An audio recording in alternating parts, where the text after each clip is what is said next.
Picture this. It's January 1st. You tell yourself this is the year. This is finally the year you save real money. Not just a little. Real money. $10,000. You feel motivated. You feel ready. You maybe even open a new savings account just to make it feel official. But then February comes. Then March. Then somehow it's December again and you have $600 saved. A lot of excuses, and that same empty feeling you had 12 months ago. Sound familiar? Here's the thing. Saving $10,000 in 12 months is not about willpower. It's not about cutting out coffee or downloading another budgeting app that sends you notifications you ignore for 3 weeks before deleting it. It's about having a system, the right system, one that works even when your motivation disappears. And in this video, I'm going to show you the exact step-by-step path to go from $0 to $10,000 saved in the next 12 months.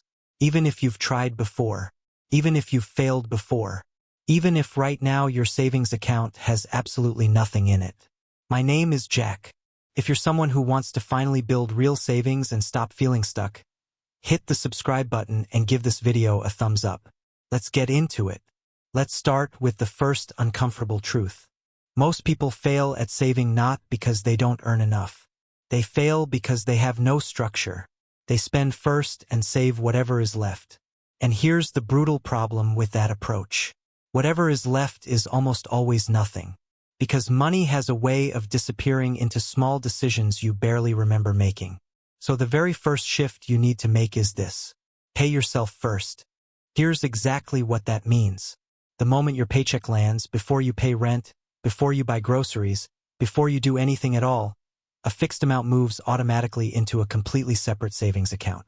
Not your main checking account. A separate account. One that is slightly harder to access. One that feels a little bit out of reach. This single change eliminates the number one savings killer. Spending before saving. Because you can't spend what you never see. Now let's talk about the actual math. Because $10,000 in 12 months sounds intimidating until you break it down into something real. $10,000 divided by 12 months equals $834 per month. That's your target. Around $208 per week. Or roughly $30 per day. Suddenly it doesn't sound impossible. It sounds like a decision. Now you might be thinking, Jack, I don't have an extra $834 sitting around every month. And that's completely fair. But here's what most people don't realize. You don't need to find $834 from the beginning. You need to build toward it. And there are two powerful levers you can pull. Spend less or earn more. Most people only ever think about the first lever. The smart move is pulling both at the same time. Let's start with the spending side. Step 1. Do a full spending audit.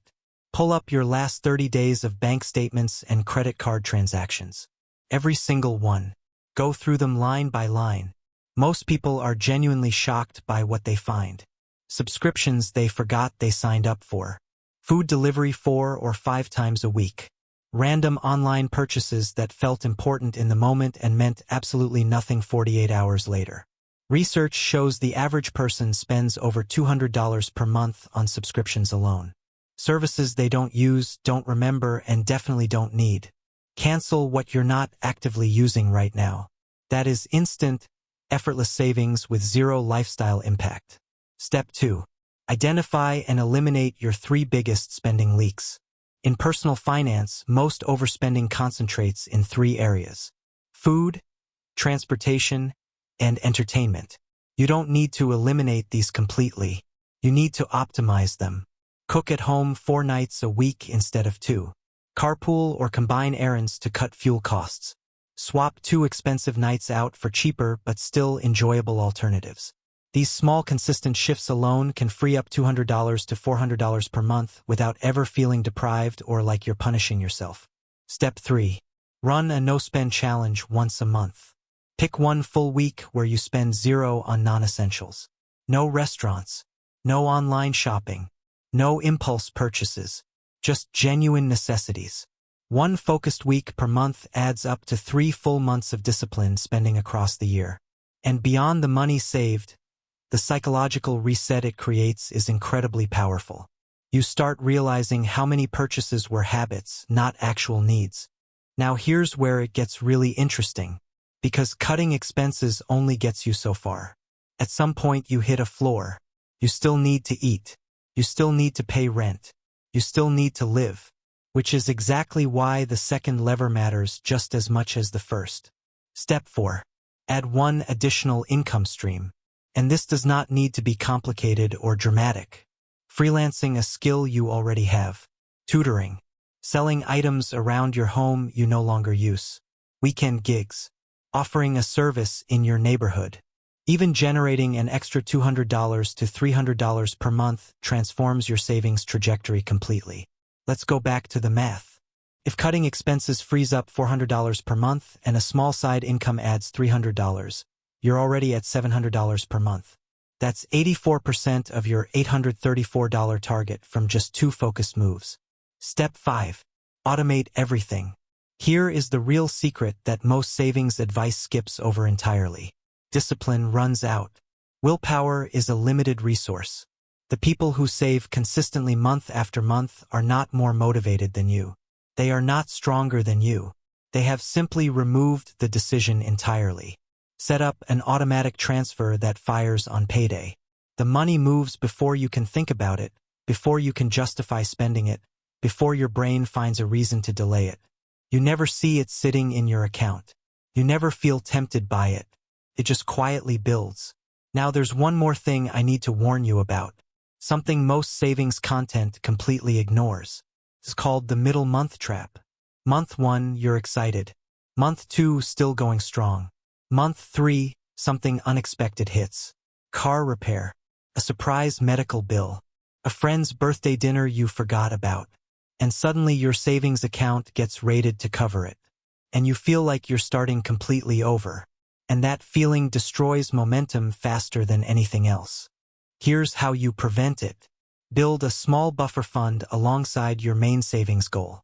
Even $500 sitting separately as a mini emergency reserve stops you from ever touching your real savings when life gets unpredictable. And life always gets unpredictable. Always. Let me give you an analogy that puts this all together.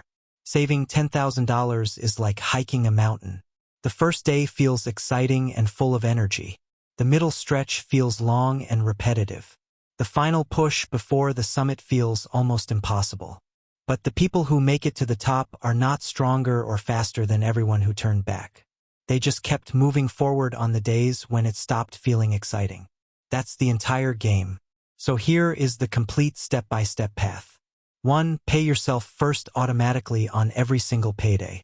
2. Do a full spending audit and cancel everything you're not actively using. 3. Optimize your 3 biggest spending categories without eliminating them. 4. Run one no-spend week every month. 5. Build at least one additional income stream no matter how small. 6. Automate your savings transfer completely so the decision is never yours to make in the moment. And 7. Build a small buffer fund to protect your main savings from the unexpected. Here's the truth that most people only learn after years of frustration. $10,000 is not just a number. It is a turning point. It is the moment your relationship with money starts feeling fundamentally different. Because once you prove to yourself that you can build $10,000, the next $10,000 comes faster. And the one after that comes faster still. The first milestone is always the hardest. And it is always the most important. The hardest part of this entire process is not the math. It is not the budgeting. It is simply starting. And you've already done that by being here right now. If this video gave you a clear and realistic path forward, hit subscribe for more straightforward money content. And I genuinely want to know something. What is the single biggest thing that has stopped you from saving money in the past? Drop it in the comments below. Because 12 months from now, that answer could look very, very different.